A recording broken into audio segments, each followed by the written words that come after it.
Hello दोस्तों, मैं खुशी सभी दोस्तों का स्वागत करती हूँ अपने यूट्यूब चैनल के एजुकेशन पर। वन लाइनर क्वेश्चन का 17वां वीडियो है। इससे पहले 16 वीडियो अपलोड किया जा चुका है। आई होप आप लोगों ने देख लिया होगा। जैसे कि मैं हर रोज कहती हूँ कि प्लीज नोट्स जरूर बनाइएगा और रिवीजन भी जरूर कीजिएगा। तो आइए देर ना करते हुए आज का पहला क्वेश्चन देखते हैं। आज का पहला क्वेश्चन क्या है? आज का पहला क्वेश्चन कह रहा है कौन सा विटामिन कौन सा विटामिन डी का सबसे अच्छा स्रोत है। तो कौन विटामिन डी का सबसे अच्छा स्रोत है? तो विटामिन डी का सबसे अच्छा स्रोत है सूर्य का प्रकाश। क्या है विटामिन डी का स्रोत सबसे अच्छा? तो सूर्य का प्रकाश। इसीलिए कहा जाता है कि सुबह का जो सूर्य है उस समय हमें जरूर रोशनी में बैठना चाहिए, सूर्य के सामने जरूर बैठना चाहिए। दोपहर का सूर्य नहीं, दोपहर के सूर्य में विटामिन डी नहीं मिलता। सुबह वाला जो सूर्य उगता है ना, जब सूर्य उदय होता है उसके कुछ टाइम बाद हमें विटामिन डी की प्राप्ति होती है। ठीक है, तो आइए विटामिन से संबंधित कुछ और महत्वपूर्ण क्वेश्चन को देख लेते हैं। अगर विटामिन की बात की जाए तो विटामिन की खोज सर्वप्रथम किसके द्वारा की गई थी? तो विटामिन के बारे में सबसे पहले किसने बताया था? लूनिन नामक वैज्ञानिक ने। किसने? लूनिन नामक वैज्ञानिक ने विटामिन के बारे में बताया था। ठीक है, आपको एक और बात बता दे कि क्या विटामिन खाने से हमें एनर्जी मिलता है? जी बिल्कुल नहीं, विटामिन खाने से हमें किसी प्रकार का एनर्जी नहीं मिलता। तो विटामिन से हमें एनर्जी नहीं मिलता। क्या नहीं मिलता? एनर्जी नहीं मिलता। ये बात किसने बताया था कि एनर्जी नहीं मिलता? तो ये बात भी लूनिन ने ही बताया था। विटामिन से एनर्जी क्यों नहीं मिलता? विटामिन से एनर्जी इसलिए नहीं मिलता क्योंकि विटामिन का मेटाबॉलिज्म नहीं होता, और जिस चीज का मेटाबॉलिज्म नहीं होता, जिसे चयापचय कहा जाता है, चयापचय कहा जाता है हिंदी में, ठीक है।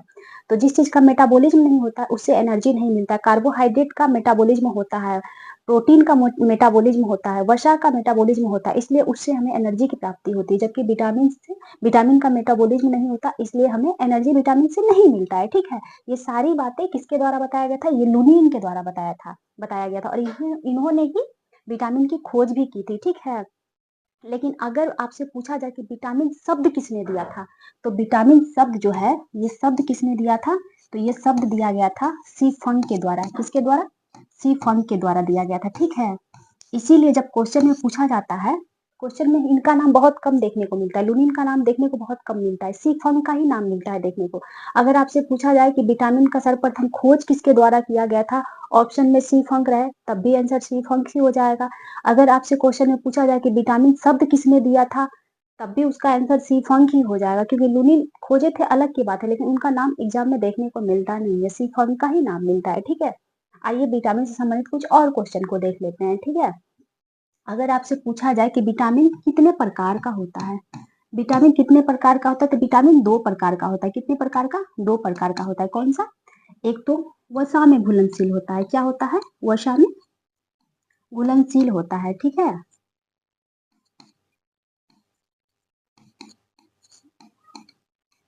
वसा में घुलनशील, और एक होता है जल में घुलनशील।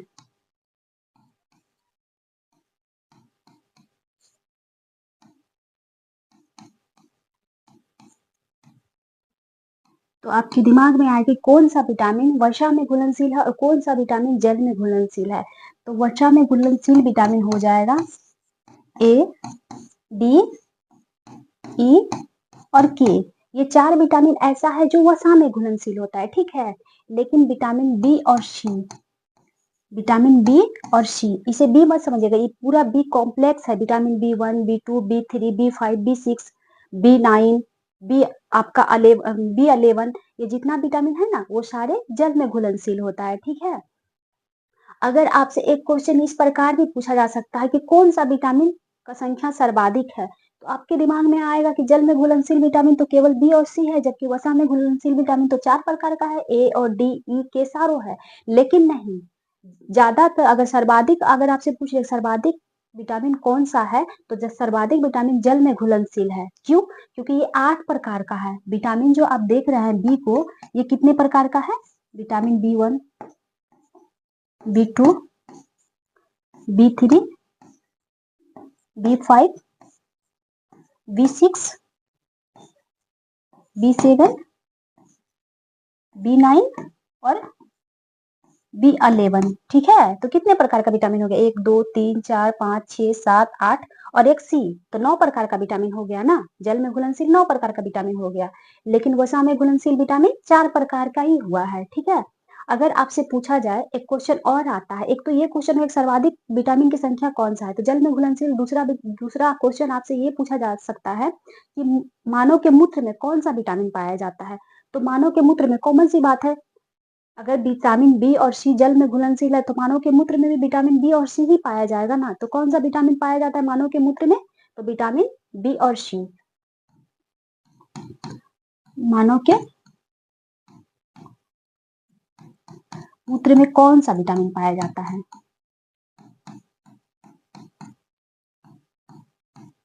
कौन-सा विटामिन? तो इसका आंसर हो जाएगा विटामिन बी और सी। ज़्यादातर ऑप्शन में सी ही मिलता है देखने को, ठीक है? बी बहुत कम, लेकिन अगर बी और सी दोनों होगा कि मानव के मूत्र में विटामिन बी और सी पाया जाता है, तो उसका आंसर बोथ हो जाएगा, ठीक है? अगर ऑप्शन में बी नहीं रहे, तो आंसर केवल सी हो जाएगा। अगर चारों में से कोई एक टिक करना हो, तो आप विटामिन सी को टिक कीजिएगा, ठीक है? तो आई होप आप क्वेश्चन समझ गए होंगे कौन-कौन सा विटामिन मानव के मूत्र में पाया जाता है, विटामिन बी, सी।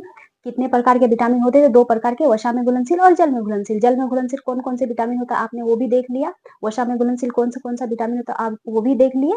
अगर विटामिन डी की बात की जाए तो विटामिन डी को सनशाइन विटामिन के नाम से भी जाना जाता है। कौन-सा विटामिन के नाम से? सनशाइन विटामिन के नाम से जाना जाता है। एक और क्वेश्चन आपसे पूछा जा सकता है कि विटामिन का स्टोर, वसा में जो घुलनशील विटामिन है जैसे कि ए, डी, ई के, इसका स्टोर कहाँ होता है? इसका स्टोर लिवर में होता है। कहाँ होता है इसका स्टोर? तो इसका स्टोर जो है वो लीवर में होता है। कहाँ होता है? लीवर में। एक क्वेश्चन आपसे और पूछा जा सकता है कि लीवर में सर्वाधिक किस विटामिन का स्टोर होता है? अगर आपसे क्वेश्चन इस प्रकार से पूछ लिया जाए कि लीवर में सर्वाधिक किस विटामिन का स्टोर होता है, तो विटामिन ए का स्टोर लीवर में सर्वाधिक होता है, ठीक है? आइए नेक्स्ट क्वेश्चन देखते हैं। नेक्स्ट क्वेश्चन हमारा क्या कह रहा है?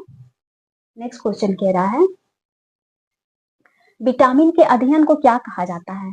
तो विटामिन के अध्ययन को क्या कहा जाता है? विटामिन के अध्ययन को विटामिनोलॉजी कहा जाता है। क्या कहा जाता है? विटामिनोलॉजी। किसी भी चीज का अध्ययन में लास्ट में लॉजी जरूर रखा जाएगा। लॉजी मतलब अध्ययन होता है, ठीक है? तो विटामिन के अध्ययन को क्या कहा जाता है? विटामिनोलॉजी, ठीक है?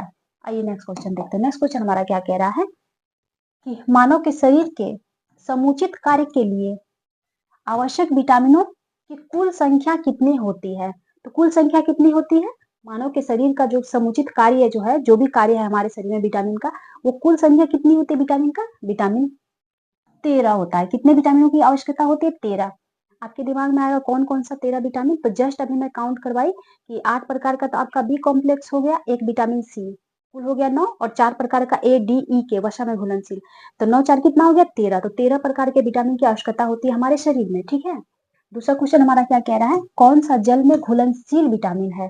तो जस्ट मैं बताई कि जल में घुलनशील कौन सा विटामिन होता है? तो विटामिन बी और विटामिन सी, ठीक है? ये जल में घुलनशील होता है। विटामिन बी मतलब पूरा बी कॉम्प्लेक्स, ठीक है? आइए नेक्स्ट क्वेश्चन को देखते हैं। नेक्स्ट क्वेश्चन हमारा क्या कह रहा है? नेक्स्ट क्वेश्चन कह रहा है कौन सा विटामिन मानव के मूत्र के साथ बाहर निकल जाता है? तो कौन सा विटामिन मानव के मूत्र के साथ बाहर निकल जाता है? कॉमन सी बात है, जो जल में घुलनशील होगा वही विटामिन तो बाहर निकलेगा ना। तो विटामिन बी और सी इसका आंसर हो जाएगा। क्या होगा? विटामिन बी और सी, ठीक है? दूसरा क्वेश्चन क्या कह रहा है कि विटामिन के अधिक सेवन की स्थिति क्या कहलाता है? अगर आप विटामिन का अधिक सेवन कर लेते हैं तो उसका उस स्थिति को क्या कहा जाता है? तो उस स्थिति को क्या कहा जाता है? Hyper vitaminosis. क्या कहा जाता है? Hyper vitaminosis. बायोलॉजी में एक टर्म आपको देखने को मिलेगा हाइपर। जो भी चीज का अधिकता हो जाएगा आपके शरीर में उसे हाइपर कहा जाता है। अगर मान लीजिए आपके शरीर में इंसुलिन का अधिकता हो जाएगा ज्यादा, तो उसे क्या कहा? हाइपर ग्लाइसीमिया कहा जाता है। क्या कहा जाता है? हाइपर ग्लाइसीमिया कहा जाता है। तो हाइपर मतलब क्या होता है? अधिक। कोई भी चीज का अधिकता अगर आपके शरीर में हो गया तो उसे हाइपर से संबोधित किया जाता है। अगर आपके शरीर में किसी चीज की कमी हो गया तो उसे हाइपो से डिनोट किया जाता है। किससे? हाइपो से। तो बायोलॉजी में टर्म हाइपर मतलब अधिकता और हाइपो मतलब उसकी कम। अगर आपके शरीर में किसी चीज कम हो गया तो उसको हाइपो कहा जाता है, ठीक है? अगर ज्यादा हो गया तो उसे हाइपर कहा जाता है। आइए नेक्स्ट क्वेश्चन देखते हैं। नेक्स्ट क्वेश्चन हमारा क्या कह रहा है?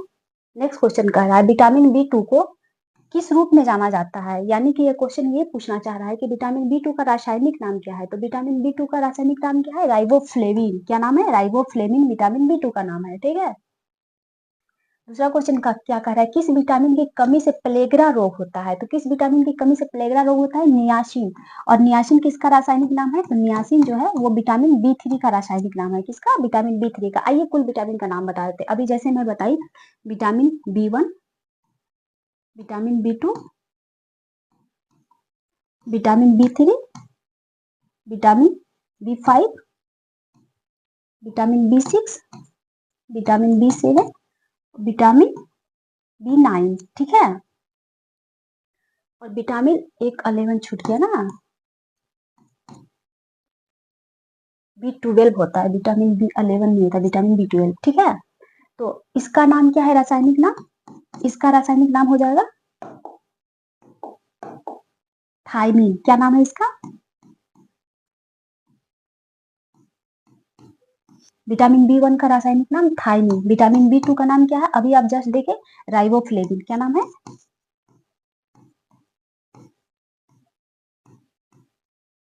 राइबोफ्लेविन विटामिन B2 का नाम है। विटामिन B3 का नाम क्या है? नियासिन। क्या नाम है? नियासिन। विटामिन B5 का रासायनिक नाम क्या है? तो विटामिन B5 का नाम है पेंटोथेनिक।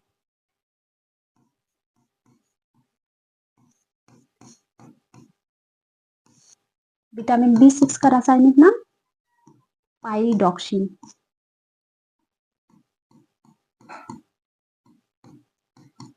पाइरिडॉक्सिन विटामिन B6 का नाम है। विटामिन B7 का रासायनिक नाम क्या है?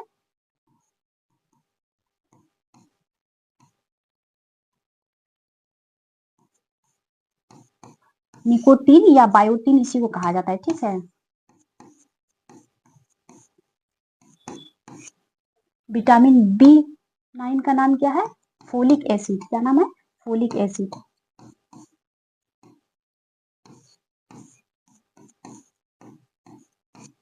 विटामिन B12 का रासायनिक नाम क्या है?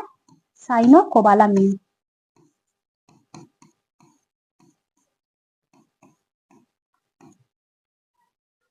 साइनोकोबालामीन, ठीक है। तो एक बार मैं रिपीट कर दे रही हूँ, अगर राइटिंग समझ में नहीं आ रहा तो आप लोग नोट डाउन कर लीजिएगा। विटामिन B1 का रासायनिक नाम है थायमिन।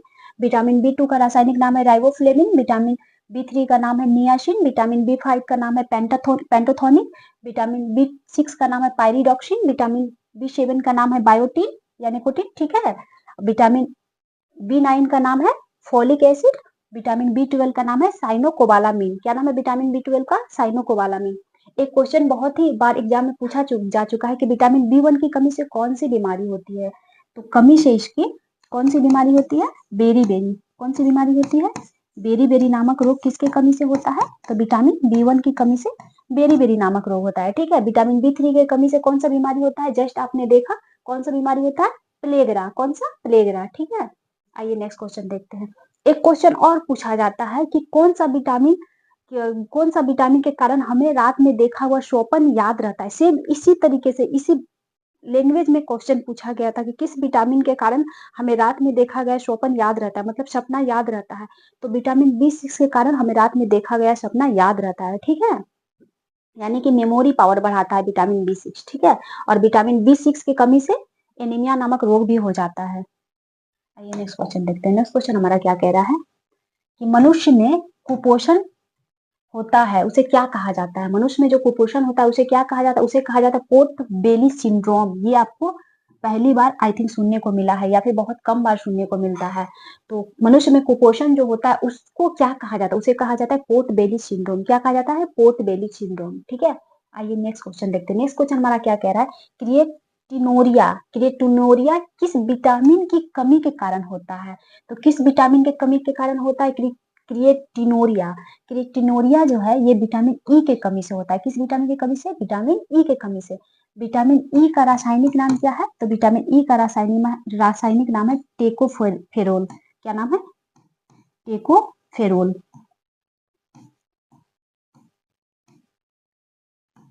टेकोफेरोल विटामिन ई का रासायनिक नाम है, ठीक है। और इसी के कमी से बांझपन भी होता है, विटामिन ई के कमी से, ठीक है। इसे ब्यूटी विटामिन भी कहा जाता है। विटामिन ई को क्या कहा जाता है? विटामिन ई को ही ब्यूटी विटामिन भी कहा जाता है। ब्यूटी विटामिन किसे कहा जाता है? तो विटामिन ई को ब्यूटी विटामिन भी कहा जाता है। विटामिन ई किसमें सर्वाधिक मात्रा में पाया जाता है? अंकुरन बीज जो खाने से, जैसे कि अंकुरन आप चना, अंकुरन मूंग, अंकुर हुआ आप गेहूं, ये सब खाएंगे तो इसमें पर्याप्त मात्रा में आपको विटामिन ई मिलेगा, ठीक है। आइए नेक्स्ट क्वेश्चन देखते हैं। नेक्स्ट क्वेश्चन हमारा क्या कह रहा है? नेक्स्ट क्वेश्चन कह रहा है कि जय जवान जय किसान का नारा किसने दिया था? तो जय जवान जय किसान का नारा दिया गया था लाल बहादुर शास्त्री के द्वारा। किसके द्वारा दिया गया था जय जवान जय किसान का नारा? लाल बहादुर शास्त्री के द्वारा। वहीं अगर आपसे क्वेश्चन पूछ लिया जाए कि जय जवान जय किसान जय विज्ञान का नारा किसके द्वारा दिया गया था? तो जय जवान जय किसान जय विज्ञान, ठीक है, ये नारा जो है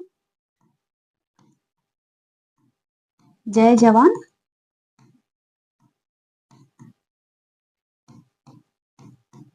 जय किसान जय विज्ञान, ये नारा किसके द्वारा दिया गया था? तो ये नारा दिया गया था अटल बिहारी वाजपेयी के द्वारा। किसके द्वारा दिया गया था? ये नारा दिया गया था अटल बिहारी वाजपेयी के द्वारा।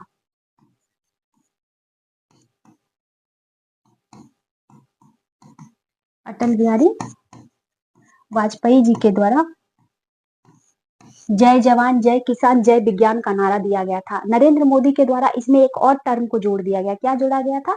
उनके द्वारा अनुसंधान को जोड़ा गया था। जैसे कि नरेंद्र मोदी ने नारा दिया था कि जय जवान जय किसान जय विज्ञान जय अनुसंधान, ठीक है, ये नारा किसने दिया था? तो नरेंद्र मोदी ने। और जय जवान जय किसान का नारा किसके द्वारा दिया गया था? लाल बहादुर शास्त्री के द्वारा। जय जवान जय किसान जय विज्ञान का नारा किसके द्वारा दिया गया था? तो ये नारा दिया गया था अटल बिहारी वाजपेयी के द्वारा। अगर आपसे क्वेश्चन पूछ लिया जाए कि वो प्रथम व्यक्ति कौन है जिन्हें मरणोपरांत भारत रत्न दिया गया था? तो मरणोपरांत भारत रत्न पहली बार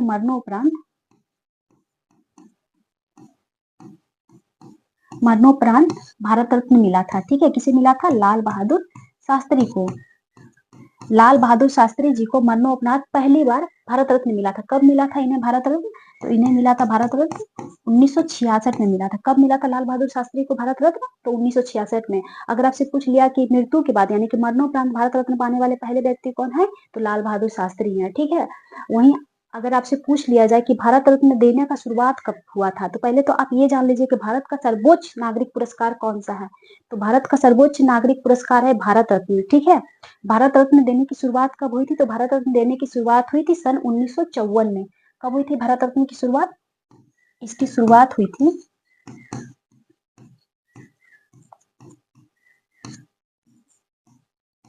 2 जनवरी सन 1954 से। कब से शुरुआत हुई भारत रत्न की? 2 जनवरी 1954 को। सर्वप्रथम भारत रत्न कितने व्यक्ति को दिया गया था? सर्वप्रथम भारत रत्न 3 व्यक्ति को दिया गया था। पहली बार भारत रत्न कितने व्यक्ति को दिया गया था? 3 व्यक्ति को। किनको किनको दिया गया था? तो मैं नाम बता रही हूँ, आप लोग नोट डाउन कर लीजिएगा। सर्वपल्ली राधाकृष्णन, किसे? सर्वपल्ली राधाकृष्णन, जो भारत के राष्ट्रपति भी रह चुके हैं, भारत के दूसरे राष्ट्रपति रह चुके हैं, ठीक है। तो सर्वपल्ली राधाकृष्णन को भारत रत्न दिया गया था। सी राजगोपालाचारी को दिया गया था और सी वी रमन जी को दिया गया था। किसे दिया गया था? सर्वपल्ली राधाकृष्णन जी को, सी राजगोपालाचारी को और सी वी रमन जी को दिया गया था, ठीक है। और एस राधाकृष्णन यानी कि सर्वपल्ली राधाकृष्णन के जन्म दिवस के शुभ अवसर पर ही शिक्षक दिवस मनाया जाता है। कब मनाया जाता है शिक्षक दिवस? तो 5 सितंबर को जो शिक्षक दिवस मनाया जाता है, उन्हीं को याद करते हुए शिक्षक दिवस प्रत्येक वर्ष 5 सितंबर को मनाया जाता है। कब मनाया जाता है शिक्षक दिवस? तो 5 सितंबर को शिक्षक दिवस मनाया जाता है, ठीक है। शिक्षक दिवस 5 सितंबर को, ठीक है। नेक्स्ट क्वेश्चन हमारा क्या कह रहा है, आइए नेक्स्ट क्वेश्चन देखते हैं। इसे मैं मिटा दे रही हूँ, आई होप आप लोगों ने नोट डाउन कर लिया होगा।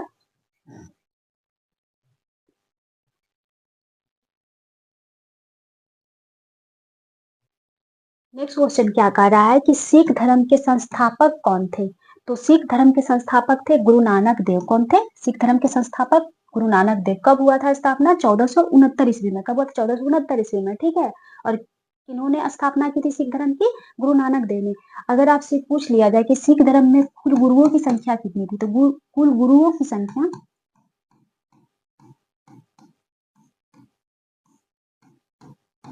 संख्या कितनी थी? 10।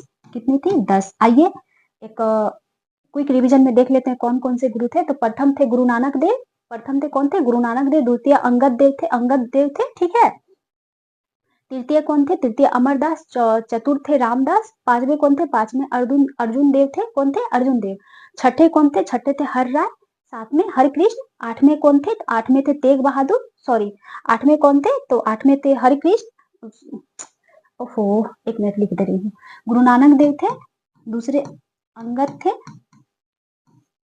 तीसरे कौन थे? अमरदास। चौथे कौन थे? रामदास,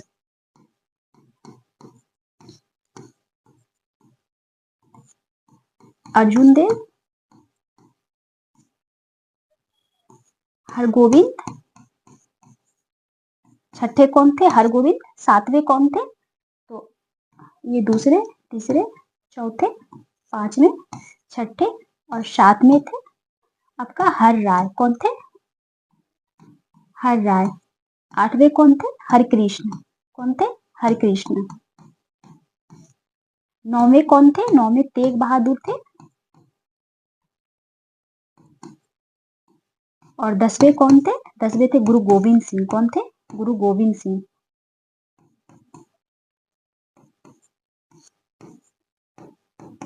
दसवें थे गुरु गोविंद सिंह। गुरु गोविंद सिंह से संबंधित एक महत्वपूर्ण क्वेश्चन पूछा जाता है कि कौन से सिख धर्म के गुरु थे जिनका जन्म पटना में हुआ था? तो गुरु गोविंद सिंह यानी कि सिख धर्म के 10वें गुरु गुरु गोविंद सिंह का जन्म पटना में हुआ था। कब हुआ था?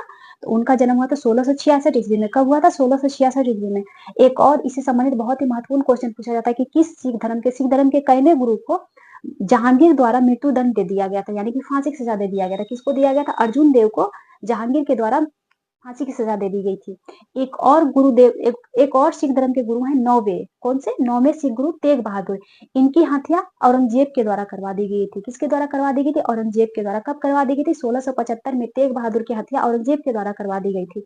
जबकि अर्जुन देव की हत्या जहांगीर के द्वारा 1606 ईस्वी में करवा दी गई थी। कब करवा दी गई थी? 1606 ईस्वी में। एक और क्वेश्चन पूछा जाता है कि कौन से सिख धर्म के गुरु थे इस्लाम धर्म नहीं कबूल करने के कारण औरंगजेब के द्वारा मरवा दिया गया था? तो वो तेग बहादुर थे। इस्लाम धर्म नहीं कबूल करने के कारण उन्हें फांसी की सजा दे दी गई थी। ठीक है, तो आइए एक और क्वेश्चन देख लेते हैं। एक और क्वेश्चन पूछा जाता है कि लंगर व्यवस्था की शुरुआत सिख धर्म में किसने किया था? वो आप देखते होंगे जब भी आप गुरुद्वारा में जाएंगे तो वहां हमेशा खाना दिया जाता है, सब लोगों को खाना दिया जाता है, इसे लंगर व्यवस्था कहा जाता है।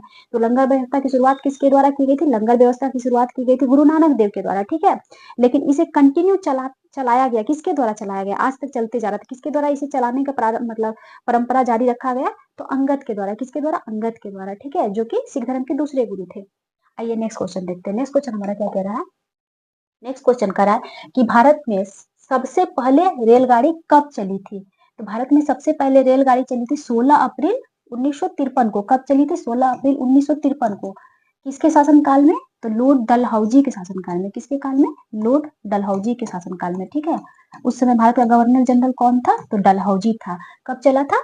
16 अप्रैल 1953 को। सॉरी 1953 नहीं होगा, 1853 होगा।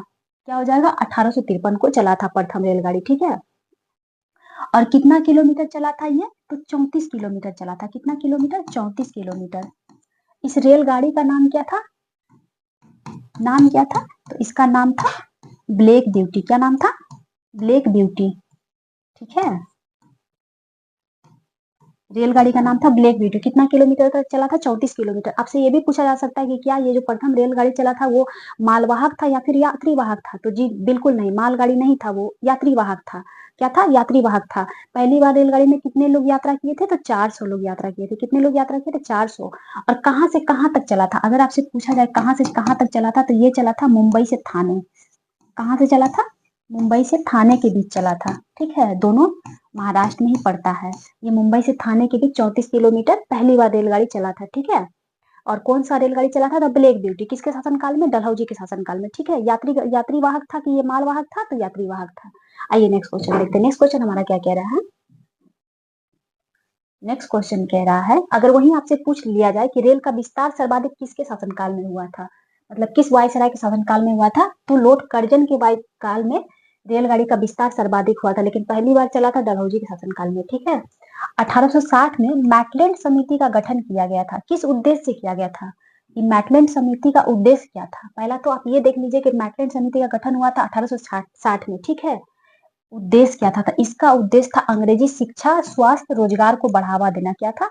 अंग्रेजी शिक्षा, स्वास्थ्य और रोजगार को बढ़ावा देना। ठीक है, आइए नेक्स्ट क्वेश्चन देख लेते हैं। नेक्स्ट क्वेश्चन हमारा क्या कह रहा है कि भारत के संविधान को बनाने के लिए गठित संविधान सभा के अध्यक्ष कौन थे? तो पहला तो आप ये देख लीजिए कि भारत के संविधान का गठन कब हुआ था, मतलब बनाने का गठन कब किया गया था? तो इसका गठन किया गया था 6 दिसंबर 1946 को। कब किया गया था? 6 दिसंबर 1946 को किस समिति के सिफारिश पर, मतलब किस समिति के सिफारिश पर संविधान सभा का गठन किया गया था? समिति नहीं, मतलब ब्रिटिश सरकार द्वारा भेजा गया था। कैबिनेट, किसके द्वारा? कैबिनेट समिति के द्वारा संविधान सभा का गठन किया गया था। कब किया गया था? 6 दिसंबर 1946 को। पहला अधिवेशन कब हुआ था? संविधान सभा का पहला अधिवेशन कब हुआ था? तो पहला अधिवेशन हुआ था 9 दिसंबर 1946 को। ठीक है, इस टाइम संविधान सभा का अध्यक्षता किसके द्वारा किया गया था? तो संविधान सभा का अध्यक्ष किया गया था सच्चिदानंद स्वामी के द्वारा, सच्चिदानंद सिन्हा के द्वारा। किसके द्वारा किया गया था? सच्चिदानंद सिन्हा के द्वारा। लेकिन ये अस्थायी अध्यक्ष थे। क्या थे? ये अस्थायी अध्यक्ष थे। ठीक है, जबकि डॉक्टर राजेंद्र प्रसाद संविधान सभा के अस्थायी अध्यक्ष थे। तो 9 दिसंबर से 11 दिसंबर तक संविधान सभा की अध्यक्षता किए थे डॉक्टर सच्चिदानंद सिन्हा। ठीक है, जो कि संविधान सभा के अस्थायी अध्यक्ष थे। लेकिन 11 दिसंबर 1946 को संविधान सभा का अध्यक्ष अस्थायी अध्यक्ष के रूप में डॉक्टर राजेंद्र प्रसाद को चुना गया था। ठीक है, तो आपसे क्वेश्चन अगर पूछा जाए कि संविधान सभा के अस्थायी अध्यक्ष कौन थे, तो संविधान सभा के अस्थायी अध्यक्ष थे डॉक्टर राजेंद्र प्रसाद। ठीक है, इन्हें कब चुना गया था? तो 11 दिसंबर 1946 को चुना गया था। संविधान सभा के अस्थायी अध्यक्ष कौन थे? तो संविधान सभा के अस्थायी अध्यक्ष थे डॉक्टर सच्चिदानंद सिन्हा। ठीक है, जो कि 9 दिसंबर से 11 दिसंबर तक अध्यक्षता किए थे। आपसे एक क्वेश्चन और पूछा जा सकता है कि डॉक्टर सच्चिदानंद सिन्हा को संविधान सभा का अध्यक्ष चुना गया था किसके कहने पर? तो जेपी कृपलानी के कहने पर संविधान सभा का अस्थायी अध्यक्ष इन्हें चुना गया था। आपसे एक क्वेश्चन और पूछा जा सकता है कि इसका प्रावधान कहाँ से लिया गया था? इसका प्रावधान लिया गया था, मतलब इनको चुना गया था तो आखिर किस लिए चुना गया था? क्योंकि संविधान सभा में जितने भी लोग थे सबसे ज्यादा उम्र दराज कौन थे? तो सच्चिदानंद सिन्हा थे। इसीलिए उनको संविधान सभा का अस्थायी अध्यक्ष के रूप में चुना गया था। ठीक है, किसके कहने पे? जेपी कृपलानी के कहने पे। ये प्रावधान कहाँ से लिया गया था? तो ये प्रावधान फ्रांस से लिया गया था। कहाँ से लिया गया था? फ्रांस से लिया गया था। ठीक है, आपसे एक और क्वेश्चन पूछा जा सकता है कि संविधान सभा में उद्देश्य प्रस्ताव किसके द्वारा रखा गया था, जिसे वर्तमान में प्रस्तावना के नाम से जाना जाता है? किसके नाम से जाना जाता है? प्रस्तावना के नाम से जाना जाता है। तो उद्देश्य प्रस्ताव जो है वो जवाहरलाल नेहरू के द्वारा रखा गया था। संविधान सभा में किसके द्वारा रखा गया था उद्देश्य प्रस्ताव? तो जवाहरलाल नेहरू के द्वारा रखा गया था उद्देश्य प्रस्ताव। ठीक है, किसके द्वारा रखा गया था? जेएल नेहरू के द्वारा। जेएल नेहरू के द्वारा, जवाहरलाल नेहरू के द्वारा। कब रखा गया था? तो रखा गया था 13 दिसंबर 1946 को। ठीक है, 1946 को रखा गया था।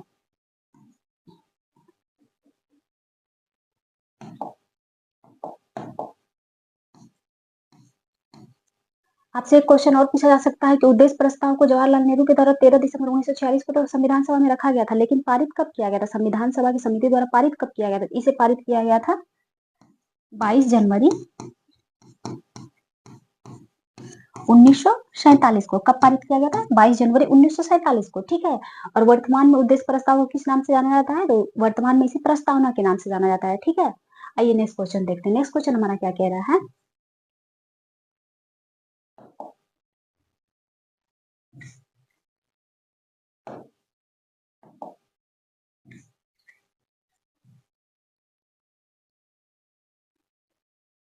नेक्स्ट क्वेश्चन कर रहा है कि मैक्स संख्या का उपयोग किसकी चाल निर्धारण करने के लिए किया जाता है? तो किसकी चाल निर्धारण करने के लिए किया जाता है? विमान का। किसका? विमान का। अगर मैक्स संख्या 1 हो, मैक्स संख्या 1 से कम हो, 1 से कम हो, तो इसे क्या कहा जाता है? इसे कहा जाता है सबसोनिक। क्या कहा जाता है इसे? सबसोनिक। आप सुने होंगे, कहा जाता है ये सबसोनिक विमान है, ये सुपरसोनिक विमान है, ऐसा कहा जाता है ना। तो 1 से कम हो उसे क्या कहा जाता है? सबसोनिक कहा जाता है। क्या कहा जाता है? सबसोनिक कहा जाता है। ठीक है, इसके बाद अगर 1 से 5 हो तो उसे क्या कहा जाता है? 1 से 5 जिसका है, मतलब जिसका मैक्स संख्या 1 से 5 हो उसे क्या कहा जाता है? उसे कहा जाता है सुपरसोनिक। क्या कहा जाता है? उसे सुपरसोनिक कहा जाता है। जिसका मैक्स संख्या 5 से अधिक हो उसे क्या कहा जाता है? उसे हाइपर सुपरसोनिक कहा जाता है। क्या कहा जाता है? हाइपर सुपरसोनिक कहा जाता है। और 1 से 5 वाले को क्या कहा जाता है? सुपरसोनिक कहा जाता है। क्या कहा जाता है? हाइपरसोनिक कहा जाता है। ठीक है, हाइपरसोनिक कहा जाता है जिसका मैक्स संख्या 1 से 5 के बीच हो। लेकिन 5 से अधिक जिसका हो उसको क्या कहा जाता है? हाइपर सुपरसोनिक कहा जाता है। ठीक है, लेकिन 1 से कम हो उसे क्या कहा जाता है? सबसोनिक कहा जाता है। ठीक है, आइए नेक्स्ट क्वेश्चन देखते हैं। इसे सबसोनिक नहीं, इसे सोनिक कहा जाता है। सबसोनिक नहीं कहा जाता, सोनिक। सबसोनिक कहा जाता है 1 से अधिक हो तो, ठीक है, एक से थोड़ा अधिक हो तो, एक से कम वाला को सौनिक कहा जाता है, लेकिन जिसका मैक्स संख्या एक हो उसे सबसौनिक कहा जाता है। क्या कहा जाता है? उसे सबसौनिक कहा जाता है। आइए नेक्स्ट क्वेश्चन देखते हैं। नेक्स्ट क्वेश्चन हमारा क्या कह रहा है, कौन से संविधान संशोधन के तहत नेपाली भाषा को 8वीं अनुसूची में शामिल किया गया था? तो क्या क्वेश्चन कहना चाह रहा है कि कौन से संविधान संशोधन के द्वारा नेपाली भाषा को 8वीं अनुसूची में जोड़ा गया था। ठीक है, आप जानते होंगे कि वर्तमान में कुल अनुसूचियों की संख्या कितनी है संविधान में? तो वर्तमान में अनुसूचियों की संख्या 12 है। कितनी है? 12 है। मूल संविधान में अनुसूचियों की संख्या कितनी थी? तो मूल संविधान में अनुसूचियों की संख्या 8 थी। ठीक है, कितनी थी? 8 थी। 8वीं अनुसूची में भाषा को रखा गया है। क्या रखा गया है? भाषा को रखा गया। तो वर्तमान में 8वीं अनुसूची में कुल कितनी भाषा सम्मिलित है?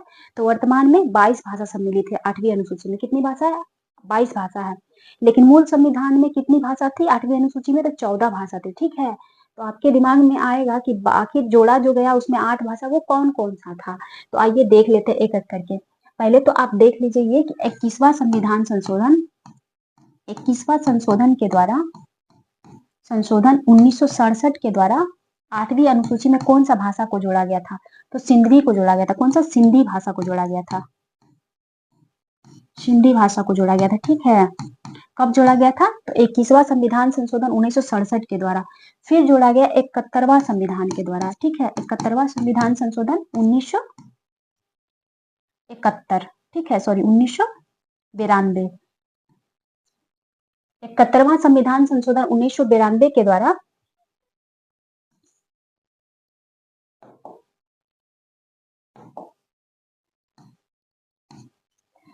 1992 के द्वारा 3 भाषा जोड़ा गया। 71वां संविधान संशोधन 1992 के द्वारा कितनी भाषा जोड़ा गया संविधान 8वीं अनुसूची में? तो 3 भाषा जोड़ा गया। कौन कौन सा भाषा जोड़ा गया? 3 भाषा। तो 3 भाषा था नेपाली, मणिपुरी और कोकनी। कौन सा भाषा? कोकनी। ये कहाँ बोला जाता है? तो ये गोवा का भाषा है। कहाँ का भाषा है? कोकनी, गोवा का भाषा है। ठीक है, तो 71वां संविधान संशोधन 1992 के द्वारा कितनी भाषा जोड़ा गया 8वीं अनुसूची में? 3 भाषा। कौन कौन सा? नेपाली, मणिपुरी, कोकनी। 92वां संविधान संशोधन, एक हुआ 92वां संविधान संशोधन 2003। क्या हुआ? 93वां संविधान संशोधन 2003। इसके द्वारा 4 भाषा को 8वीं अनुसूची में जोड़ा गया। कितनी भाषा को जोड़ा गया था? तो 4 भाषा को।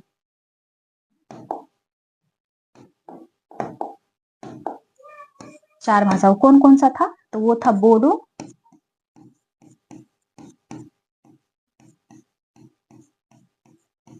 डोंगरी, मैथिली जो एक बिहार का भाषा है, मैथिली, और संथाली। ठीक है, तो इस 4 भाषा को कईवां संविधान संशोधन के द्वारा 8वीं अनुसूची में जोड़ा गया था? तो 92वां संविधान संशोधन के द्वारा बोडो, डोंगरी, मैथिली और संथाली को जोड़ा गया 8वीं अनुसूची में। जबकि 71वां संविधान संशोधन 1992 के द्वारा 3 भाषा को जोड़ा गया, नेपाली, मणिपुरी और कोकनी को। ठीक है, जबकि 21वां संविधान संशोधन 1967 के द्वारा एक भाषा को 8वीं अनुसूची में जोड़ा गया। कौन सा? सिंधी को। ठीक है, तो वर्तमान में कितना भाषा है 8वीं अनुसूची में? कुल 22 भाषा है। कितनी भाषा है? 22 भाषा। तो 14 उस टाइम था और अभी देख लीजिए 3। आपका इधर 3 हो जाएगा, 1 4 और 4 और 8, 4 4 8, तो 14 8 कितना हो गया? 22। तो 22 भाषा वर्तमान में संविधान में है। ठीक है, आइए नेक्स्ट क्वेश्चन देखते हैं। नेक्स्ट क्वेश्चन हमारा क्या कहता है, आई होप आप लोग नोट डाउन कर लिए होंगे।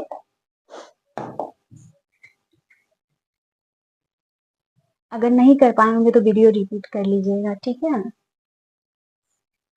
नेक्स्ट क्वेश्चन हमारा क्या कह रहा है कि राज्यसभा के सभापति एवं उपसभापति से संबंधित अनुच्छेद कौन सा है? यानी कि राज्यसभा के सभापति और उपसभापति के बारे में किस अनुच्छेद में जिक्र किया गया है? तो 89 में। किसमें जिक्र किया गया है? 89 में। आइए सभापति और उपसभापति से संबंधित कुछ और अनुच्छेद को देख लेते हैं। अनुच्छेद 90, 91 और 92। इसमें किस चीज का जिक्र है? तो इसमें जिक्र का है उपसभापति का त्याग पत्र। क्या है? उपसभापति का त्याग पत्र का जिक्र है कि ये जो है अपना त्याग पत्र किसे देंगे। ठीक है, त्याग पत्र का जिक्र है। जबकि 91वां संविधान संशोधन में 91वां अनुच्छेद में किस चीज का जिक्र है? 91वां अनुच्छेद में जिक्र है कि जब सभापति नहीं रहेंगे, यानी कि सभापति के अनुपस्थिति में, यानी कि उनके अब्सेंट में उपसभापति कार्यभार संभालेंगे। ठीक है,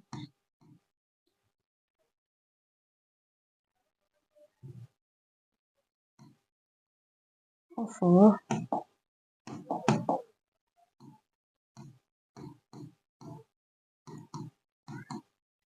तो सभापति की उपस्थिति में उपसभापति कार्यभार संभालेंगे, ठीक है। और 92वां अनुच्छेद कहता है कि जब सभापति को हटाने के लिए प्रस्ताव लंबित हो, मतलब उनको हटाने के लिए अगर प्रस्ताव आ चुका हो, उनको हटाया नहीं गया हो लेकिन उनको हटाने के लिए प्रस्ताव आ गया हो, तब वो राज्यसभा के पीठासीन अधिकारी नहीं रहते हैं। क्या नहीं रहते हैं? पीठासीन वो पदाधिकारी नहीं रहते, यानी कि वो निर्णायक मत का यूज नहीं कर सकते हैं, ठीक है। इसका जिक्र किस में है? इसका जिक्र अनुच्छेद 92 में किया गया है, ठीक है।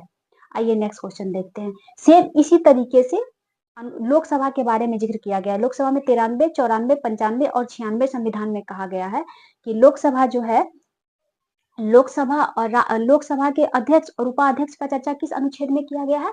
तो लोकसभा के अध्यक्ष और उपाध्यक्ष का चर्चा किया गया है 93 में, ठीक है। 94 क्या कहता है कि लोकसभा का अध्यक्ष और उपाध्यक्ष त्याग पत्र किसको देंगे? तो लोकसभा का उपाध्यक्ष त्याग पत्र देंगे लोकसभा के अध्यक्ष को, और जबकि लोकसभा का अध्यक्ष त्याग पत्र देंगे लोकसभा के उपाध्यक्ष को, ठीक है। इसका जिक्र किसमें है? तो इसमें किया गया, 94 में किया गया, ठीक है। 95 क्या कहता है? 95 कहता है कि लोकसभा का अध्यक्ष अगर उपस्थित नहीं रहेंगे तो उनका कार्यभार कौन संभालेगा? तो लोकसभा का कार्यभार उपाध्यक्ष संभालेंगे, ठीक है, उनकी अब्सेंट में। वहीं अनुच्छेद 96 क्या कहता है? तो अनुच्छेद 96 कहता है कि अगर लोकसभा के अध्यक्ष को हटाने के लिए प्रस्ताव लंबित हो तो वो जो है लोकसभा का पीठासीन अधिकारी नहीं रहेंगे, ठीक है। वो पीठासीन पदाधिकारी नहीं रहेंगे और वो अपने निर्णायक मत का यूज नहीं कर पाएंगे, ठीक है। आइए नेक्स्ट क्वेश्चन देखते हैं। नेक्स्ट क्वेश्चन हमारा क्या कह रहा है? नेक्स्ट क्वेश्चन कह रहा है ताजुल माशीर।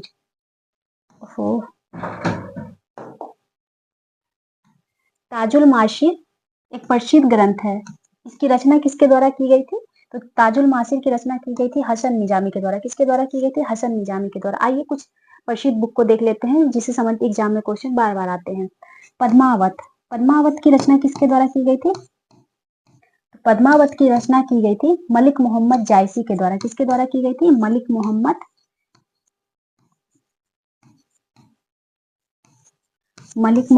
जायसी के द्वारा पद्मावत की रचना की गई थी, ठीक है। आप कभी कभी क्वेश्चन में ये भी पूछता है कि पद्मावत की रचना किसके शासनकाल में हुई थी? तो शेर शाह सूरी के शासनकाल में पद्मावत की रचना हुई थी, ठीक है, मलिक मोहम्मद जायसी के द्वारा। 12 मासा की रचना किसके द्वारा की गई थी? किसकी? 12 मासा। 12 मासा की रचना किसके द्वारा की गई थी? तो ये भी की गई थी मलिक मोहम्मद जायसी के द्वारा, क्योंकि 12 मासा जो है वो पद्मावत का ही एक भाग है, ठीक है। क्या है? पद्मावत का ही एक भाग है 12 मासा। लेकिन कभी कभी पार्टिकुलर केवल 12 मासा के बारे में पूछा जाता है कि 12 मासा की रचना किसने की? तो 12 मासा की रचना किसने की थी? तब भी मलिक मोहम्मद जायसी हो जाएगा। अगर आपसे एग्जाम में घुमा के पूछ दिया जाए कि 12 मासा किसका एक भाग है, तो पद्मावत का एक भाग है, ठीक है। वहीं आपसे एक पुस्तक पूछा जा सकता है तबकाते नासरी। तबकाते नासरी की रचना किसके द्वारा की गई थी? तबकात ए नासरी। नासरी की रचना किसके द्वारा की गई थी? तो तबकाते नासरी की रचना किसके की गई थी? तो ये मिनहाज ए सिराज के द्वारा की गई थी। इसकी रचना किसके द्वारा की गई थी?